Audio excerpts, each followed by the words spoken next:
Grabe mga soy, napakadali na ngayon mag-share ng QR code sa YouTube channel nyo. Kung dati, kailangan mo pong mag-install ng apps para gumawa ng QR code generator. Ngayon, hindi na. Kasi mismo si YouTube, meron na siyang built-in share QR code. At sobrang dali lang mga soy. Una, punta ka lang sa YouTube channel mo. Pangalawa, i-click mo lang yung tatlong dot sa taas o hanapin mo yung share option. Pag na-click mo na, makikita mo na agad ang option na QR code. At ayun na mga soy, in just a second, meron ka ng QR code para sa inyong YouTube channel.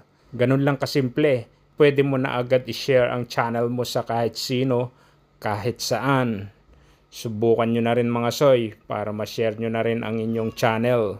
Gusto nyo pang matuto ng ganitong tips, don't forget to like, share, and subscribe. Hanggang sa susunod.